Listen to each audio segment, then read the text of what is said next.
Hello, welcome to another episode of the Horror Vision Horror Podcast. I am Sean. I'm Missy.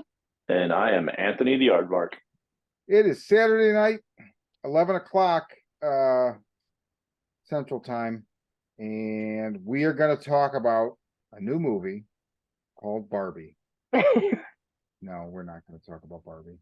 I'm not going to talk about Barbie. In fact, we're not going to talk about Barbie at all. Who do you think that is there? Never mind. I'm quoting David Bowie from Fire Walk With Me because I'm tired. So, no, we're going to talk about Cobweb. We'll talk about other movies as well, but we're definitely going to talk about Cobweb. And I just saw this earlier today. I think you guys both saw it Thursday, right? Thursday. Yep. Written by Chris Thomas Devlin, directed by Samuel Bowden.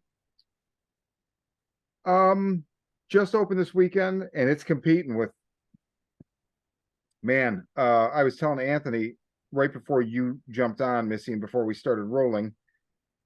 So Kirsten and I, our Regal's pretty good in Clarksville. We had to drive into Nashville, which is fine. We made a day of it, like the theater there has a very large parking lot. It looks like, and Anthony, you'll know what I'm talking about, the AMC 20, but bigger. Or, like where you just, there's not going to be parking in front. You pull around to the spillover lot, right? And I think it was an even bigger spillover lot. It kind of looked like the ArcLight, too, the one that used to be in Manhattan Beach, RIP. It was fucking jammed at 4 o'clock when we got there for Cobweb.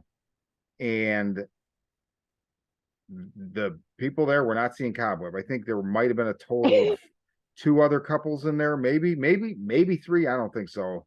They were there to see Barbie, and there was a lot of people dressed in pink, and there was a lot of people. So I was like, hey, good. Like, I want to see theaters thrive, right, in any respect. So I'm super happy right there. Yeah, when I went to the theater, the theater for Cobweb was empty, but the AMC I went to on a Thursday at like 6 o'clock was full of people of all ages dressed in head to toe pink for Barbie. What about you, Anthony? Similar experience? Yeah, actually. And I, for one, was very elated that I'd chosen to wear pink to go watch Cobweb that day so that I looked like I blended in. So not a big deal.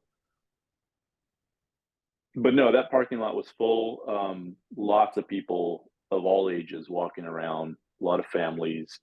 Everybody was there for that film. And I got in there, and my theater only had probably about 5 people. And then as the people started kind of trickling in a little bit more last second, and then right before the film started, I looked back one more time. There was about 20 people in the audience. So I was pretty happy. Good. Some people showed up to come watch it. So yeah, people knew about it, and the type, because you look around, you see the shirts, you see the traditional garb. You see the traditional garb, and you're like, okay, I'm with my own, Yes, I'm with my tribe. So those people showed up, and I was glad to see that. Did anyone come up to you and be like, I think you're in the wrong theater there, Pinky? No, but the overall consensus was that, we accept you, and you're one of us. Pinky. No. I don't know where to go with that bit. I noticed this was produced by Seth Rogen and Evan Goldberg. They were among the executive producers. So this definitely had some bank behind it. So, okay, Anthony, I'm gonna start with you. What did you think of Cobweb? Did you like it? Did you hate it? Were you like, It's a middle of the road film for me. You can kind of go either way. I see it and compare it to a lot of other films that have budget and present as elevated horror, i.e. like Smile and Malignant. So you've got gore for gorehounds, and you've got a bunch of silliness in there that kind of attracts a lot of other people. But I feel like this missed the mark I didn't hate it, but I didn't love it. Mhm. So it's one of those things where it's like, well, now I have to ask, was I entertained? And for a portion of it, I was. But this film, I didn't love it in its entirety. I'm not saying don't watch it, but then again, I don't even know if this thing has a very, or if it's a limited run or what. Like, I don't know if this is going beyond this weekend. I don't think there'll be space for it beyond this weekend. Well, that's a you big know, thing. Yeah, I don't think there will be either. so that's why I think it's just this run, and Oppenheimer and Barbie are pretty much going to dominate all of the theaters at this point. But like I said, akin to like Smile and Malignant, you've got this kind of wild and wacky script that eventually throws in a little bit of, I guess you could call it terror. To most mainstream audiences, it would, it's at least appealing, and I think based on its star power, like I love Lizzie Kaplan. I hate her in this role. I love Anthony Starr. Anthony Starr was just kind of doing Anthony Starr. This isn't anything I haven't seen him do before. That's not to say that performance isn't bad. Is bad because, or isn't good. You know what I mean? Because I like other things that Anthony Starr is in. I like him as an actor, and he's a fan favorite right now. From The Boys, and I love him from Banshee. Banshee is like one of my favorite fucking shows. I love him in Banshee, and he's the lead in that. He's fantastic in it, and he does a good job here. But again, it's just kind of like I'm not seeing anything new from him. It's still menacing. Like I can do menacing, and that's what he does. Well, it's menacing. So even when he's wholesome, you question whether there's menace. You know what I mean? Like, because that's Homelander, Yeah. exactly, right? Of course. And you get a lot of the Banshee also. So I mean, again, Okay. it's kind of I hate to call him a one-trick pony, but he's at least good at that. Mm-hmm. Lizzie, I've seen do other things. I've said it 1,000 times. I've loved Lizzie since I saw her in Mean Girls. She's a very funny actress. She's no stranger to genre picks, and we've seen her in a lot of other things. Again, another fan favorite from True Blood and some other. Young Annie Wilkes in Castle Rock, and she Yes, fucking nailed exactly. that role. Yeah, this performance just fell flat. And so again, I see it as one of these films that's out there that's got a big budget for flash and flair, but I think the script writing is a little stale. I think it's stuff that we've seen before, and again, I'm watching this film, and as it starts to hit and reach its apex, I'm like, this stuff just seems familiar to me, and then it all clicked. Like I said, I go, these are these larger budget films that are, I don't want to say masquerading as elevated horror, but it seems like a lot of people that are of that mindset of saying that it is elevated horror are very wrong. And that's just my opinion. I mean, you can shoot me on that however you want to deal with it. That I don't believe in that term anyway. Like, I know it's a term people use, so I shouldn't say that, but like, if anytime people say that, I'm like, okay, so what is define it for me? They'll be like, oh, Midsommar. It's like, no, you're naming a movie. Define what you're talking about. And usually they say, oh, it's like an art house movie that like thinks it's a horror movie. You're not defining it. That's giving me an editorial. Like, so I think that I don't think you're wrong, but what I'm saying is what I would replace the way you're saying it just personally. I'm not suggesting you do it, but I'm saying, yeah, why don't you put words in my mouth? yeah, I'm gonna, motherfucker. No, so go ahead. No, seriously. I just think that every era horror has a certain tone that becomes the zeitgeist for that tone, and this is the tone right now based on a bunch of movies that I feel like when people like the big ones I always hear referred to as art house or elevated horror are the Babadook, and it's because the only people that say that are people that don't like it. They're like, oh, it's fucking art house or it's elevated horror. Same thing with Ari Aster's work. Like, the people that don't like Ari Aster's work are like, yeah, it's fucking art house, it's A24 horror, it's elevated horror. And it's like, to me, I don't know. I mean, his first two movies are, I haven't seen very many horror movies in the last 10 years that I liked as much or I thought were as effective. So I just think that that's like I think that the zeitgeist of using that term is just, to me, it's just dead in the water because it doesn't mean anything. I will say though, and then I'm not going to give you my review. I'm just going to say there was a point in this movie where I was like, oh my God, this is the Black Phone and Barbarian with a smidge of Smile and a little bit of the Babadook. That's what it is. It's literally Black Phone and Barbarian smashed together. There's even a scene where somebody's coming downstairs and it's the first not darkly lit scene in the movie.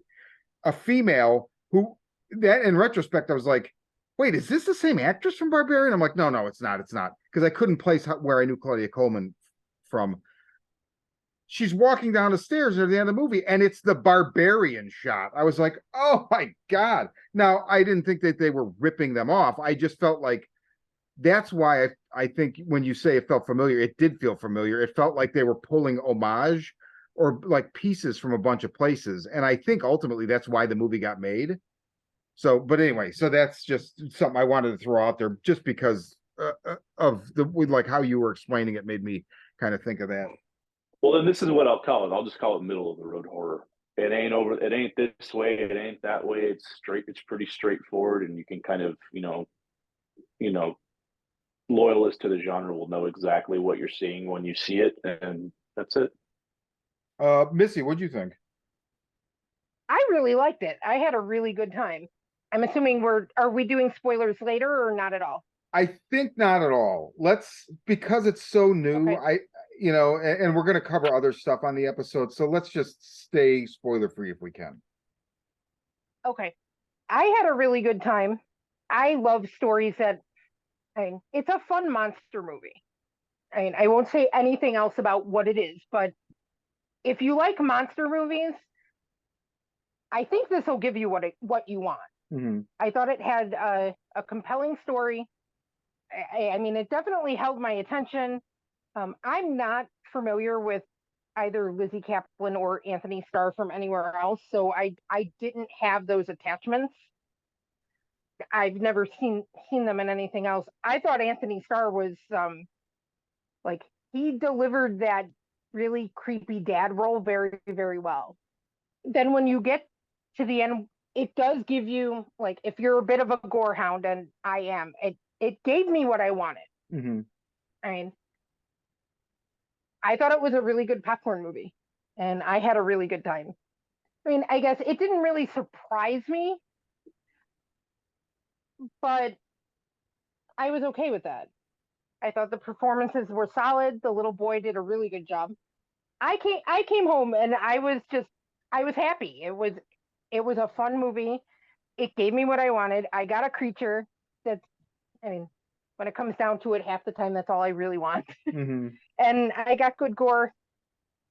I mean, it's not going to win any Oscars, but I think it's a good time. And if you like monster movies, it's worth checking out. And I thought they did a lot. Being relatively low budget, they did a lot with a little bit.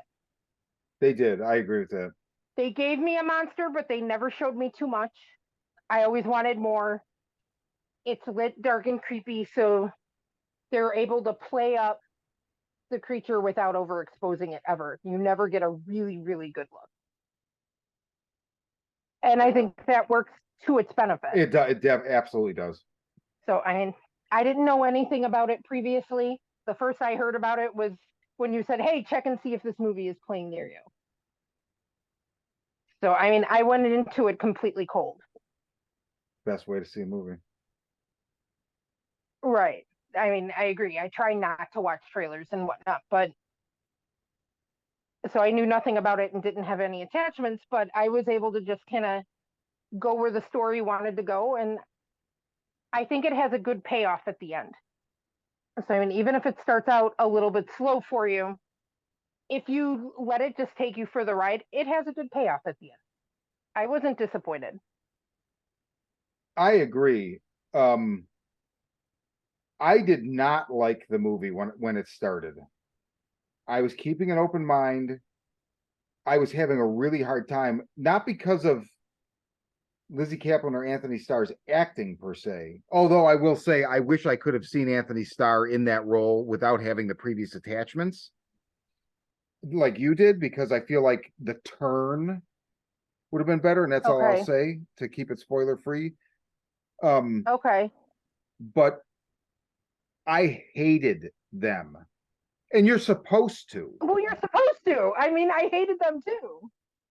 I don't know. I thought for sure I had figured it out, and I kind of did really fast. And I was like, "You fucking kidding me?" So then I was like, just letting it take me, but like kind of it's taking me, but I'm dragging my feet. You know what I mean? I'm like putting up friction. But Okay. there is a point, and it involves soup. And from that moment on, It's awesome. it really like I'm like, oh, I think and it really, really like lassoed me and like just pulled me in. I thought there were so many things about that. Right down there's a point where a little door opens, and I was like, please don't be what I originally thought that it was. Let it be blank.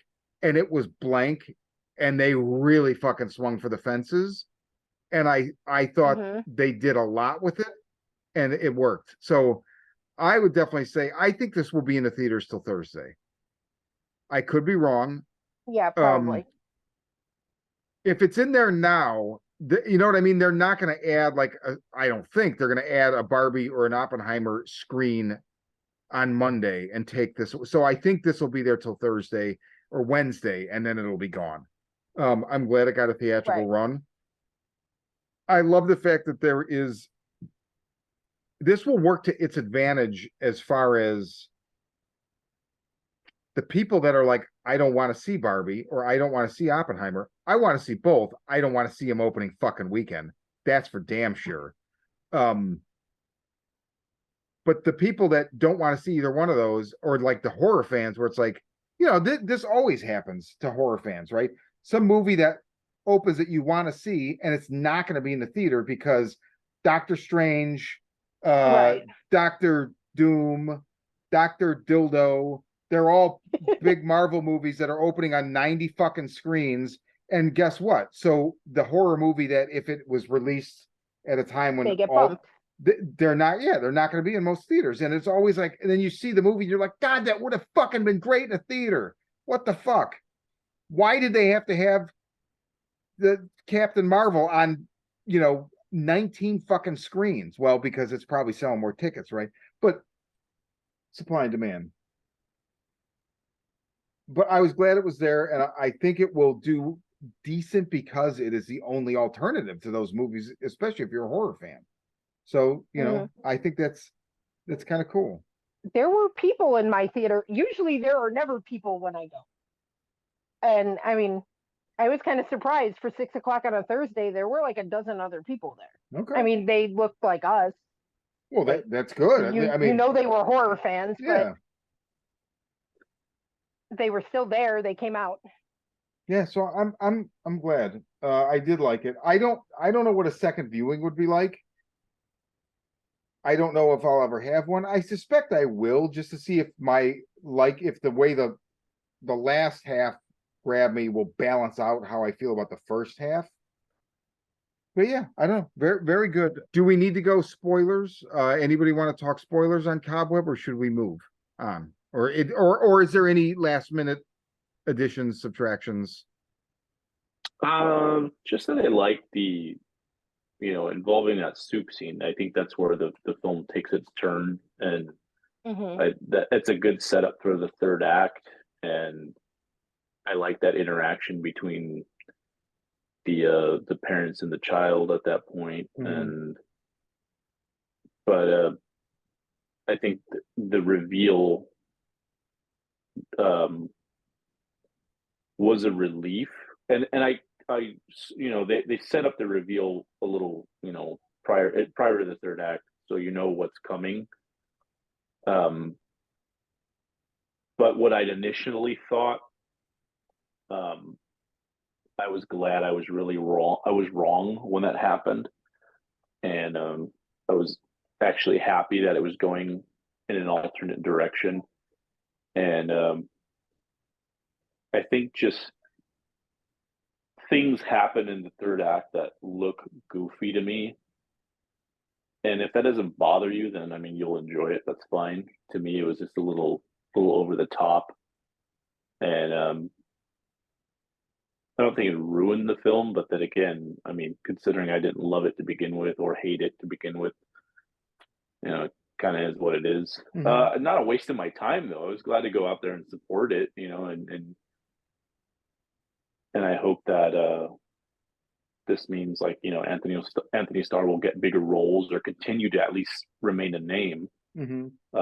Hell, was it yesterday they just announced Homelander as a bonus character in the new Mortal Kombat game coming out in September, and I believe he's going to be doing the voice acting for it also. So that's cool. And it's his likeness from the show, so it's Anthony Starr's Homelander in the show, from the show in the Mortal Kombat game. So it's going to be vicious, and I'm looking forward to that. So I mean, all the exposure that guy can get, fantastic. Of course, great, yeah, awesome. Great movie. Not going to agree with anybody there, but if those other aforementioned films that I spoke about earlier are up your alley, then you'll enjoy this film. And there's a seat waiting for you if you can go find it in the theater. Yeah, definitely.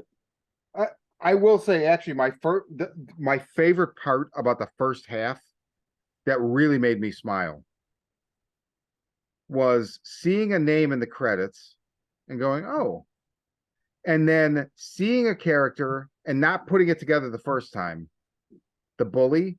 And then the second time I was like, oh, it's Luke Busey, who I don't know who he is, but he looks just like Jake Busey, who looks just like Gary Busey, right?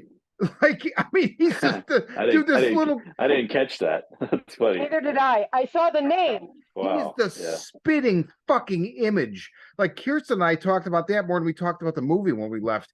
And she's like, the genes in that family have to be so fucking straight. He's got the same two front teeth, the same eyes, same forehead. It's crazy. So that was really I got a kick out of that. So good, a third generation of Busey. Yeah, they all use the same birthing creature. So I mean, there's a scene where he breaks something that belongs to the main character and he's bullying him, and he's like, I just kept expecting him to be like, tough shit, your half's on the floor, butthorn. And he didn't, but I didn't, I could just, maybe that's a deleted scene, So okay. So that's Cobweb. Go see it if you're in the mood for I feel like, slow start, but ultimately I did dig it. And like Anthony said, the worst that happens is you support a horror movie. And like Missy said, she really, I think you were like, this might be in like my top 5. So I feel like we represent the trifecta of how people are gonna feel about this movie, because we all have slightly differing opinions, and none of us would say don't see it. So there you go. I mean, right. Well, and like the movies Anthony just mentioned, Malignant, and I don't remember what the other one was, but I like those movies too. So I guess it was just my cup of tea, and it was at the right time.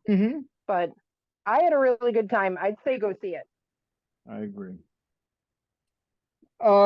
Let's move on to another brand new movie. This is actually a Tubi original, which at first I was like, see, the thing with Tubi, I know everybody references Tubi now. If you're a streamer but if you're a streamer and your whole, the DNA of your platform is there's ads, I don't want to watch it on there because I don't want to see ads. So there's a lot of stuff that's on Tubi that sometimes I'll be like, I'll pay the fucking $3.99 for, because I don't want to see the ads. I don't always do that, but sometimes. More often than not. But so this is an original, so I was like, really? So this movie is Cabin Girl. This is directed by John D. Wagner, written by Leslie Beaumont and Rory James Wood. And John D. Wagner, if you look him up on IMDb, this is his first feature. However, he has been involved as executive producer on Strangers Pray at Night, Bone Tomahawk, The New Wrong Turn, Haunt. So he's been, he's in the business. He's very much immersed in the genre. This was an interesting movie. So, Missy, what did you think about Cabin Girl? Ultimately, I'm kind of in the middle where, I mean, it's not bad. I think it has a good payoff. I had a really hard time with the first half of the movie. I know you hated the character. I hate her. And I always have a hard time with stories when you get those kind of Instagram, YouTube fake celebrity people that, they make these videos where life is perfect, and then, you see how false they are when they're not on camera. Those kind of characters irritate the crap out of me. I don't think anything about her videos was my life is perfect. In fact, I feel like it was very much the opposite, which is probably why I hate those characters too. And I was ready to hate her, and I didn't hate her because of it. So, okay. I mean, you kind of grow to hate her eventually, but just right. The devil's advocate. But anyway, sorry, continue. But so I had a hard time with the first half of it because the story is completely focused on Ava, who is this YouTube video star, and she irritated me. But on the other hand, it's one of those kind of mixed media movies where they're like, you're seeing the YouTube videos and you're seeing things she's doing on the computer or via text or those kind of things. And those tend to be fairly immersive. So I was able to get involved enough that when you get into the second half of the movie, you do get a good payoff. I mean, I think it's entertaining. I don't think I'd watch it again, unless somebody wanted to watch it. If Peter wanted to watch it, I'd watch it. But otherwise, I probably wouldn't watch it again. But I didn't feel like I wasted my time. Okay. I mean, I think it's maybe an hour and a half, an hour 45 minutes. Yeah, something like that. It definitely was not one of those movies where I'm like, oh God, I'm never getting those 90 minutes back. Like, once I got to the halfway point, and things started taking a darker turn, I was interested and I wanted to see where it went. And so, I mean, if it's something that you're interested in, it's worth checking out. It's on Tubi. It's free. And I'll add, and now I guess this was not your or Ray's experience. I don't know about Anthony, but I'm pretty sure there was not a single ad when I watched it. And so Kirsten and I were like, I had ads. So I don't know what you're talking about. Kirsten and I were like, so is the thing when it's their original movie, there's no ads? Because I swear to God, unless we were just so immersed that we forgot, which I feel like you remember. Know. I had ads. So yeah, we didn't have ads. So Anthony, what did you think about Cabin Girl? I know you're wearing a Cabin Girl t-shirt right now. And I noticed on your Zoom page, you have the hashtag van life. So I'm assuming this one really worked for you. So I'm guessing top 3 of the year so far. Oh man. This movie was unwatchable. I stopped this film at 45 minutes because, I got to go to sleep at some point. And, like, all right, I'll finish this up throughout the week and see how this goes. And I stopped it and I was like, there's still another 45 minutes left of this motherfucker. Wow. Okay. So I kept on pushing and like I said, I turned it off probably about the 45-minute mark. The next day I was on lunch. I probably made it another 5-10 minutes in. In reference to the ads though, I think I only got ads at the beginning of the film when I first Yeah. started it. And I didn't get anything else. But then when I restarted it, or not restarted it, but when I went to go pick up where I'd left off, I did get an ad, 5 minutes into the watch, and then so I think that's just kind of how maybe that's how it goes with their stuff. If you click on their exclusive, maybe you only get it in the beginning of the viewing. And I don't know. That was my experience. I know there was something at the beginning of it because there always is, but there was no interruptions. Yeah. I had interruptions, like normal, Yeah. anything else you watch on Tubi. Yeah, I didn't get all that. I don't know. Maybe it's because I watched. Yeah, I don't know. I watched it on my I watched the first 45 minutes on my television, and then the remaining 10 that I watched was on my phone. But I don't know if that has to do with it or not. But it was such a struggle to get through that last 10 minutes of the movie. Well, not the last 10 minutes, 10 minutes that I watched. That I said, the last that you watch. Yeah, I'm done. Like, I don't think there's anything redeemable for this film. I think whatever's going to happen is going to be run of the mill, and the acting sucks. The story fucking blows. I don't enjoy this character, much like I didn't like the blogger from Deadstream. I was like, I don't ultimately like these people, if you even want to call them people, are just they're subhuman. They're not even from reality, in my opinion. Like they might as well just be AI. Like they're not even real. But yeah, I've seen so much of this stuff.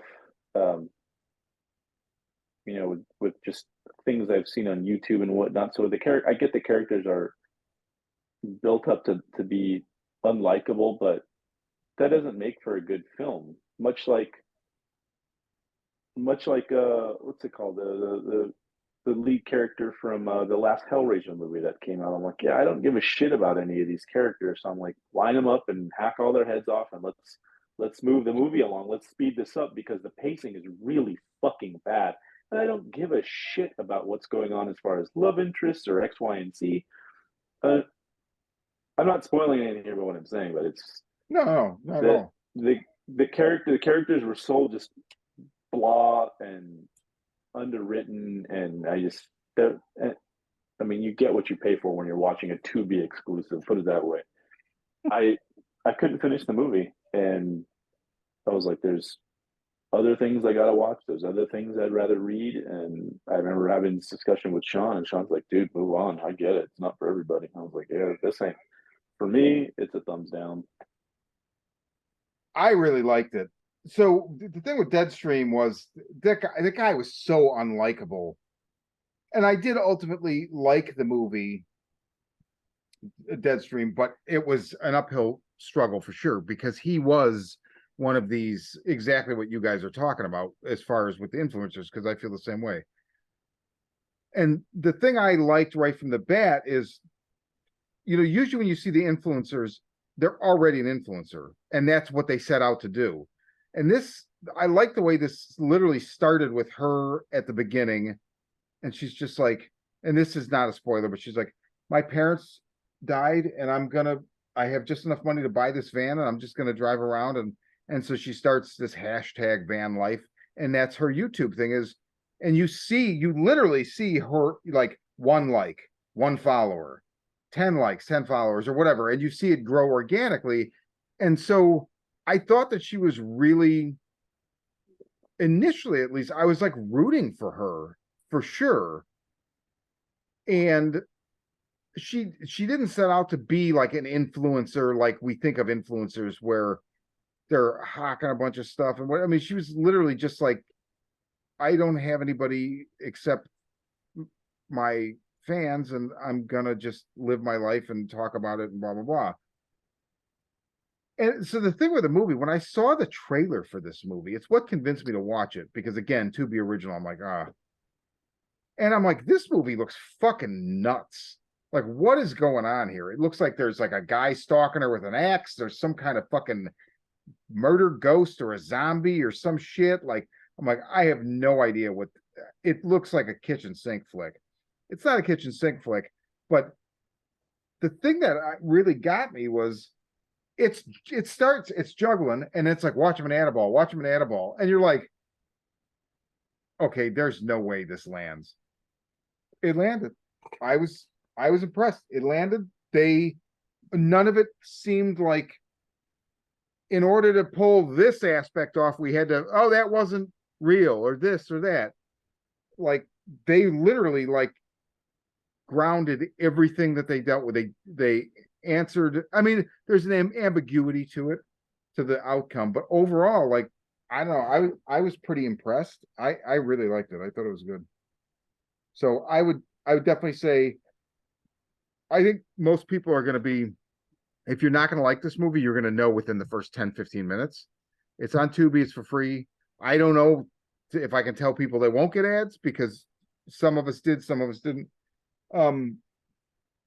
I would say if you're even remote, watch a trailer, Cabin Girl 2023, type that in YouTube, watch a trailer. If you're even remotely interested, watch the first 10, 15 minutes. You'll know if you're going to turn it off and not continue.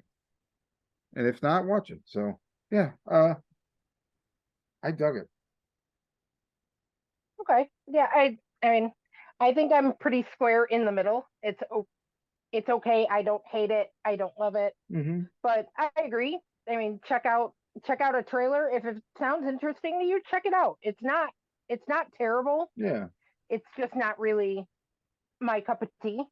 But especially if you like some of those sort of mixed media movies, things like Missing and whatnot, it has a decent payoff at the end. Yeah. It's free. Give it a try. It's not going to hurt nothing. If you hate it, turn it off. Yeah, exactly. You'll know quickly if it's not for you. I mean, I stuck it out because you liked it so much, and I was halfway through when I was starting to get really frustrated. It's like, well, but Sean loved it. Give it a little bit longer, and then it became, that's when you start going a bit darker, and it became more interesting. But yeah, and I mean, the ending's cool. Okay, so that's Cabin Girl. Anthony, Yo, what time is it? we are doing something that we've done before that has been missing for a while that we thought we'd bring back. That is the classic corner. You come here to listen and check out what's new that's out there. We try to, keep these recommendations fresh. But from time to time, we'll go back and say, hey, let's, you guys remember this one? Let's talk about this for a couple of minutes and that, sing its praises or say whether or not we just liked it or what have you. But again, the classic corner, and this week's classic corner is 1990s Jacob's Ladder from Adrian Lyne. It stars Danny Aiello. No, I'm just kidding. Danny Aiello is in. Yeah, he's in it. Stars Tim Robbins. Yeah, he's in it. Stars Tim Robbins and the beautiful Elizabeth Pena. Oh, dude, she's such a babe. She is such a fucking babe. It's ridiculous. And my God, she was aging well, and she passed away. Yeah, 55 years old, I think. Yeah, so sad, but yeah, total just forever crush Elizabeth Pena. Even what's it called, La Bamba. Dude, I Married Dora is what I remember from when I was a kid. That TV show. Really? Yeah, just even as a kid, she left an impression on me. Like I don't know, but this movie, I mean, also I would have been 14 when I saw it in 1990. Well, everything about this movie leaves an impression. But anyway, continue. But I remember seeing this film theatrically. This is one of the ones that I was inappropriately taken to by my father. So jealous. You guys want to go to the movies today? That's awesome. So, again, this is one that I went and saw in theaters, and wow, I was 8 when this came out, and what a odd fucking treat. But yeah, I was like, hey, isn't that what's her name from La Bamba? Dude, she's naked. But no, this movie's got some really weird shit. My dad thought that this was going to be a traditional war film, and I think that's why we went, because he was expecting that. Now, my dad is not a horror hound, but or aficionado anyway. But he did like to watch horror films back in the day. He was he was an avid reader, Stephen King stuff and whatnot. So I mean, that kind of stuff was always lurking in his repertoire. And but this one was, I think, one that he was taken by surprise by, and so was I, because it was like, great, we're gonna go watch another fucking Born on the 4th of July or some other weird thing that he wants us to watch. And I ended up really liking it for what it was, because it had some pretty odd imagery and some creepy shit in it. So going back and remembering that theatrical experience was pretty weird and unnerving, and it had a lot of stuff in there that is very trope now, i.e., like the shaky headed, spirits that you see in the background or what have you, faceless apparitions, things like that. Were never really a forefront in films.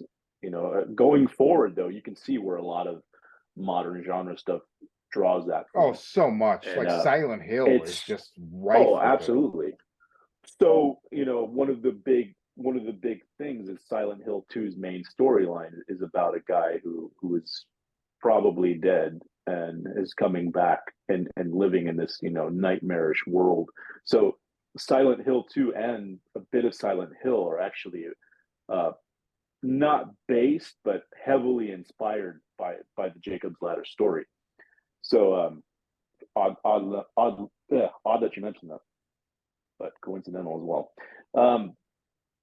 But this movie weirded me out as a kid, and I remember it always sticking with me. And any chance that I had to watch it beyond that point, I didn't own it until I was an adult. But I remember it being rented, not regularly, but it did get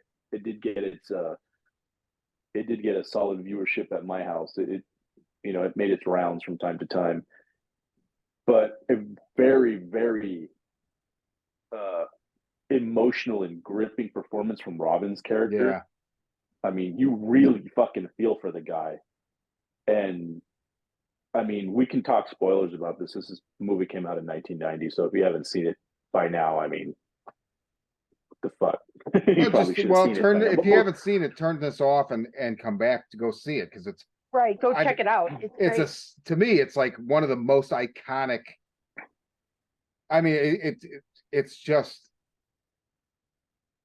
so important to the genre, in my opinion. And I think it's because it's so exploratory where it goes. I mean, you have the horrors of war, you have body horror, you have psychological horror, you've got what demons. Look like monster demons. I mean, there's some really heavy shit going on here. Yeah. And it goes a lot of places. And goddamn, this movie has, stood the test of time, in my opinion. And having the pleasure of having been able to sit down and watch it again over the last, I had to do it in two different settings just because I've kind of got a wacky schedule.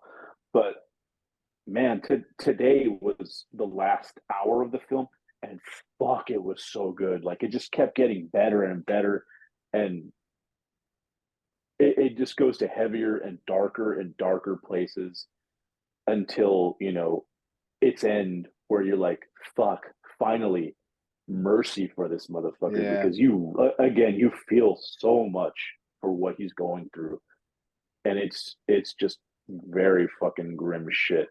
But the imagery that's presented here is stuff that's been borrowed and used throughout the genre, throughout the genre for the past more than 20 years now. And this is where it comes from. And to see that initial usage of it back then as a kid was fucking great. It was so cool to watch that. But I mean, now you're kind of like, okay, another shaky headed ghosty face thing. All right, cool. But I mean, I get that. That's I don't think people feel that way about this, even if they've seen that before. Not now. I'm just talking about tropes. Oh yeah. Okay, sorry. Yeah. That's all. No. But it's, as far as its usage, back then, it was groundbreaking and it was fucking cool. And I still think it is. And tough break for fucking Macaulay Culkin playing, a dead kid too. like he was just on a roll with fucking Yeah. My Girl and this one. But I totally forgot that he was in the movie. Honestly, it had been so long since I watched it. I was like, oh yeah, Yeah, I think it he was had one a of the dead last times kid. I watched it where Oh, I was like, oh, I totally forgot that he was the kid. Now I always dude, remember it, but yeah, exactly. But you guys go ahead, jump in on this. How'd you I guys feel just about the film? I want to point out so I think that the reason why you feel for Tim Robbins, so I still have the DVD I bought a long time ago, and it looks pretty fucking good. There's an extra on it, a documentary, and Tim Robbins says, I knew to play this character to make people feel for him, so it wasn't just like they didn't just get like overwhelmed by the darkness. He had to be light. And I think that's the fucking one of the most important and beautiful things about this movie is as dark as it is, and it's fucking dark. There is such like he's so insanely likable. From just falling asleep on the subway, and then like he goes like two cars up, and there's that old like Italian woman sitting there, and he's like, do you know if we passed and she's just staring at him, and anybody else would be like, whatever, fuck off, or whatever. And he's just like, and you see him kind of like, I think he like kind of adjusts his glasses or scratches his head and kind of like smiles, and he's like, I fell asleep. And like, and then she doesn't answer, and he just goes and sits down, and it's just like he's just such a good-natured person right there. It's not the opening of the movie. The opening is Nam, but which, by the way, when you said that your dad took you guys there thinking it was like a war movie, so you sit down and it starts as a war movie, and then it becomes this other movie. Yeah, He must have been like, what the fuck is going on right now? But he's so likable, and there's this one of my favorite scenes in the movie. He's walking home, and there's like 5 or 6 black girls standing around, and they're like, hey, where you going? And then they start singing Mr. Postman, and it is so awesome. It is just such a happy, and his reaction, he like smiles, and he's like, it's oh my god. And that's why you feel for him when, like, man, the scene in the bathtub is just fucking nuts. Like, it's so harrowing. Like, and the way Elizabeth Pena, like, she takes his temperature, and then she calls a doctor, and all of a sudden it's like, get your clothes off, get in the tub. And she immediately goes out the door, starts banging on the first neighbor's door, next neighbor's door. It's an emergency. I need ice. And the whole building comes together. Like, oh, there's just such beautiful human moments in it that like really ground it, so that when it goes where it goes, you still want to see it retract back to where it's grounded. And then just that, I think that this is another thing in that documentary. The filmmaker, the screenwriter, Bruce Joel Rubin, said he originally wanted to use classic demonology, like Middle Ages kind of demon imagery, and Adrian Lyne was like, no, I want to do it this way. And so I actually think it's the moment where horror before this movie would always use those classic demonic images. And going forward, there's a large portion that now use this as a classic demonic image. So I feel like this is so important. It's such a shift stylistically, visually, like philosophically speaking, in what horror considers demons or what, like, it just modernized it in a way. It's almost like what's the Neil Gaiman American Gods, where it's like, oh yeah, well, Loki and Odin don't look like Loki and Odin look when you look at the old books. They look like this now because it's the modern era, and they wouldn't still look like that. Same kind of thing. Like the demons, you're seeing them through the lens of the modern day. They don't look like they looked to somebody 500 years ago. They look like a faceless apparition in the back of a car, or this limbless torso with a thing over its head shaking. Just right. Like creepy Silent Hill shit before that was Yeah, even a exactly. I thing. mean, literally, Silent Hill was just like, oh, let's just. I mean, I'm not taking anything away from Silent Hill, and I never really played it as a game. I've seen people play it, but I remember the first time I saw it, I'm like, wait a minute. Not saying they're ripping it off. It's obviously informing it though in a very good way. And I'm glad that Silent Hill exists, but like it's a 1-to-1 ratio at some points. You're like, oh Jesus, it is like they are literally taking this stuff and using it. So Missy. All right. I'm really glad that we revisited this because I haven't seen it in like probably since it came out. I also saw it with my dad, but it was like running on cable, Mm-hmm. and he had put it on, thinking thinking it was a war movie. And then when it played out, he's like, "All right, this movie is really, really weird. It was not his thing," and I loved it because I don't like war movies. And then I got this weird, you know, this weird movie with, this poor guy who's seeing demons and monsters and all this crazy shit. Um, I don't know why it's been so long since I've watched it. I kind of forgot about it, I guess. Um, so I remembered very, very, very little of it. It almost felt like seeing it brand new. Nice. So like one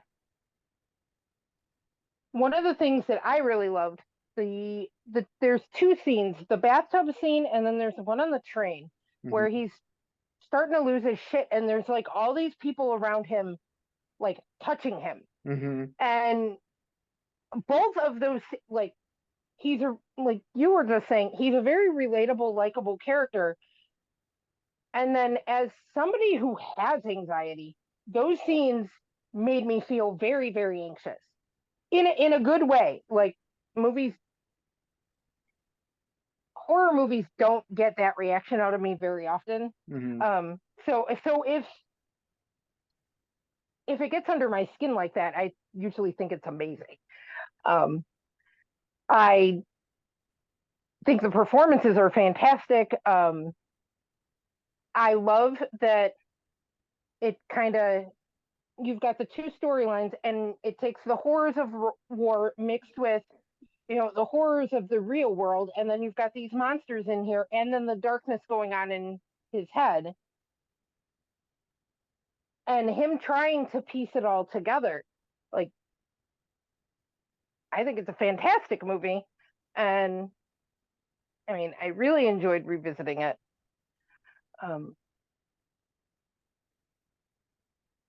And I like that when you get to the very end, like, and you see what actually happened to him, it's like, wait, so no, none of that was real, or was it? I like when movies leave you with that question. Mm-hmm. Fantastic performances, and we got a really young Ving Rhames. Yeah, that's right. Yeah, really young. Right. Yeah. Jason Alexander. It's funny because I forgot he was in it. Yeah. And I'm like, I had just rewatched The Burning, so I was like, oh, he had a little like arc in horror, kind of like, wow. I don't know if there's anything else other than those two movies, but that was just funny because I almost watched them back to back. But yeah, I mean, Macaulay Culkin as a kid before I think before he really blew up. I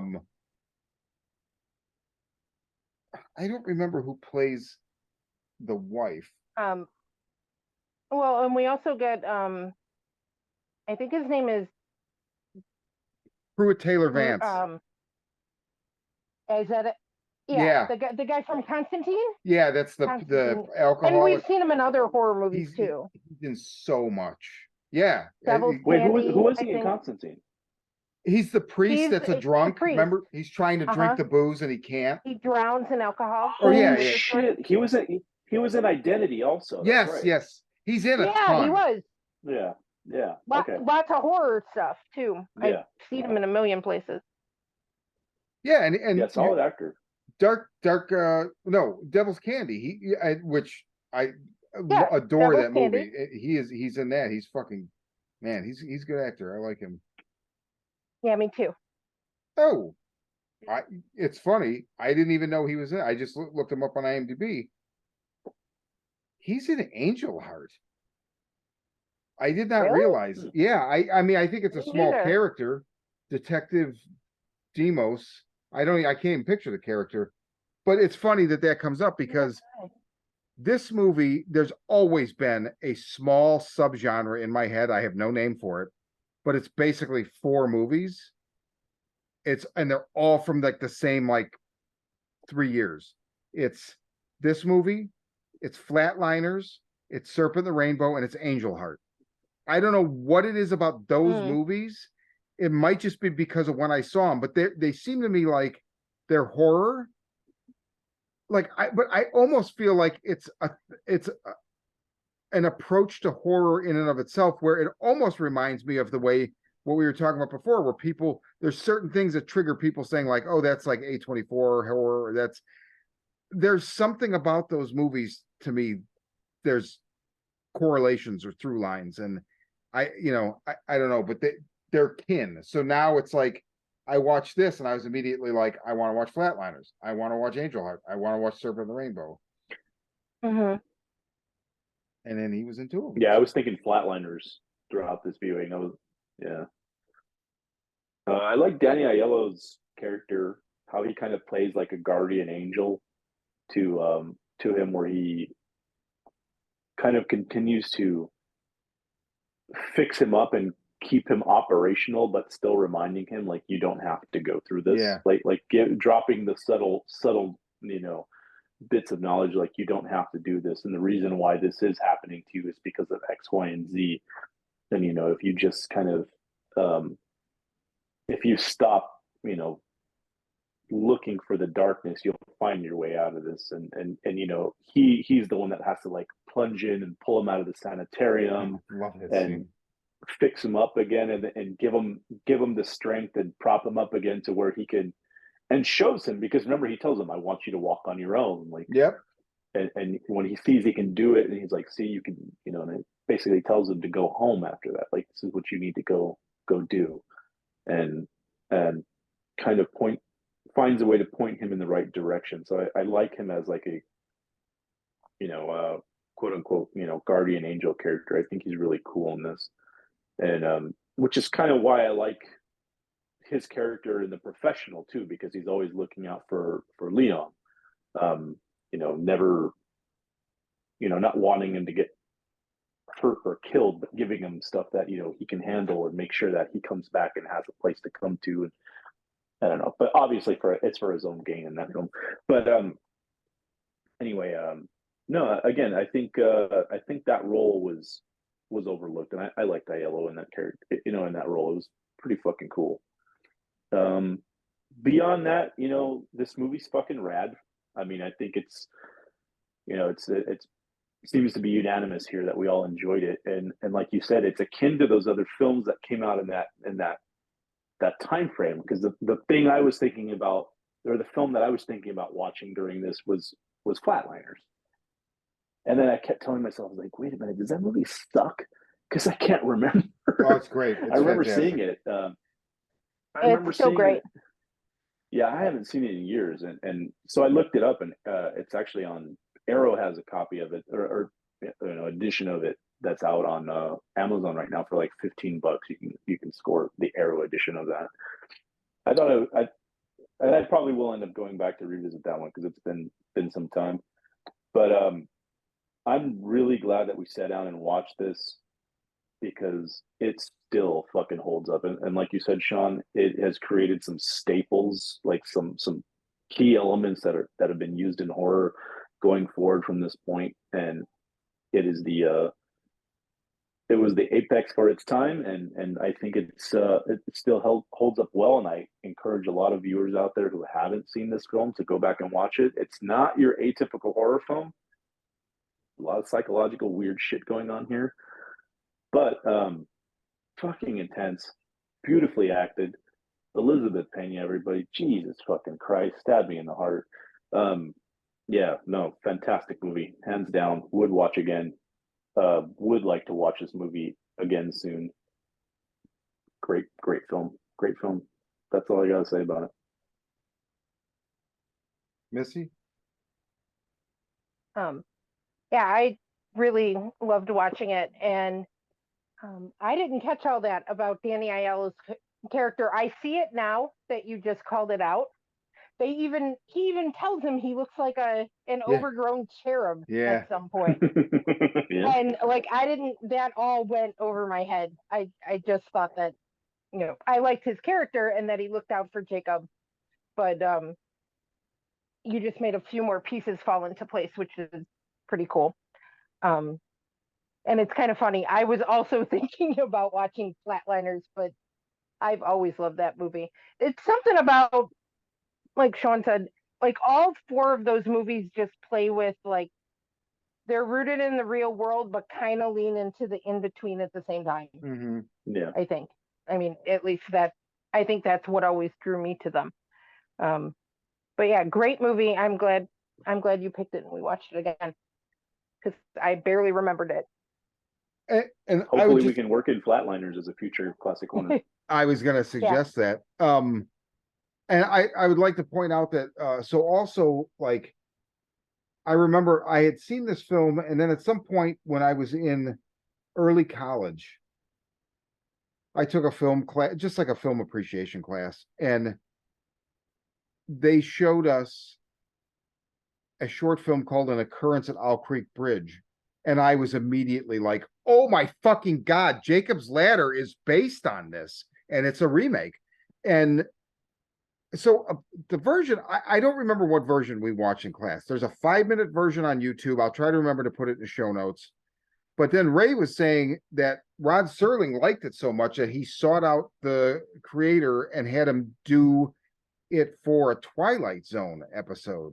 So I'm not sure which I saw or what the difference there is, but it's just very similar, and it just, it's like everything. It starts with a combat situation, different war, obviously, for Occurrence at Owl Creek Bridge, because I think it's from like the 30s or 40s. But then person gets wounded, main character gets wounded, gets away, lives his life, blah, blah, blah. And then at the end, it's like, oh, he didn't. These are like the synapses firing in his brain as he's dying, and now he's dead. And I just always, I'll never forget seeing that in that class, because I already loved this movie, and that just made me like, it was like, oh, there's another room in this house that I love, and I didn't know it was here. And look, oh wow, all this great stuff. Super fucking cool. Yeah,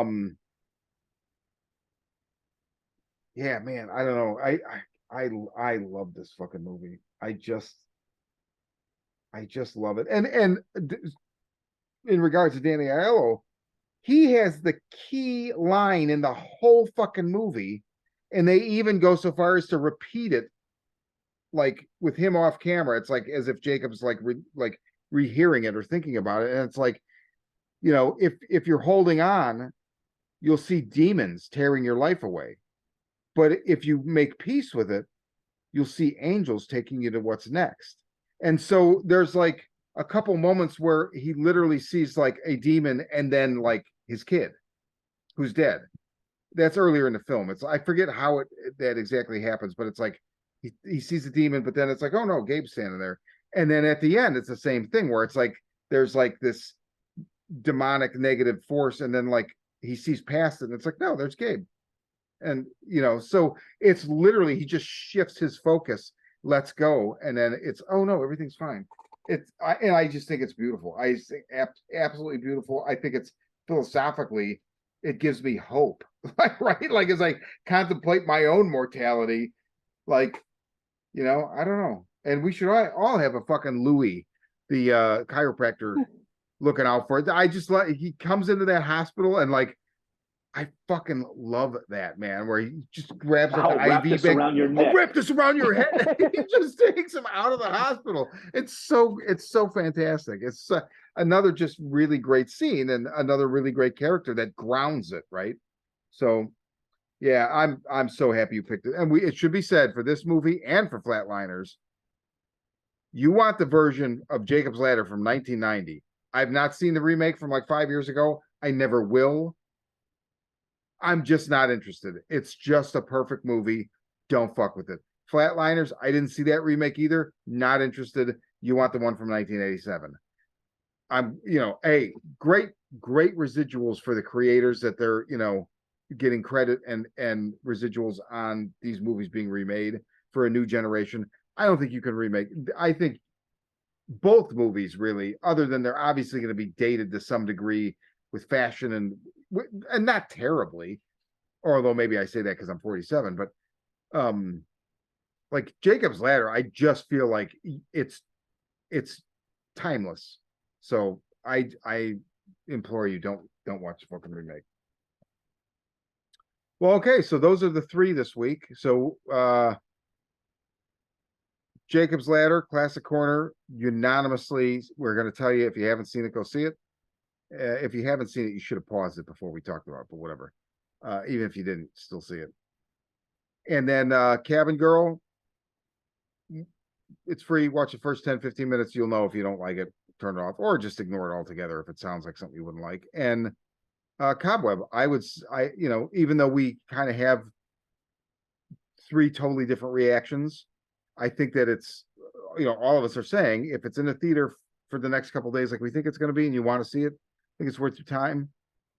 It is definitely, you're going to recognize certain things, but I'm happy that it's out there. I'm happy that it got a theatrical release, and I think maybe 2 years ago it wouldn't have, so I think that's a good thing.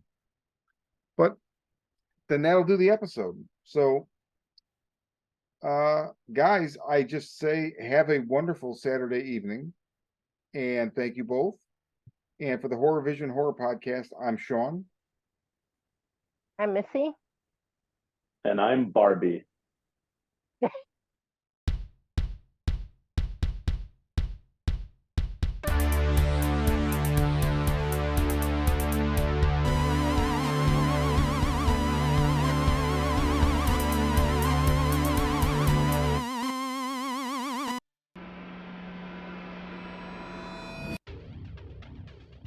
A pandemic of violence floods the streets of major cities as cases of the media-dubbed murder virus, MV20 soar, causing those infected to go on killing sprees. Caught in the middle, police detective Angela Miller finds her only trustworthy ally in the self-proclaimed psychic PI, Gerald Henry. As the two try to navigate the violence, they are drawn into New Age guru Abramelin Harvest's plot to heal the planet. Harvest's missive? The world is sick, and humanity is the infection. The cure? Murder. From the twisted mind of Sean C. Baker, author of A Collection of Desires and Shadowplay Book 1, Kim and Jesse, comes his most vicious novel yet,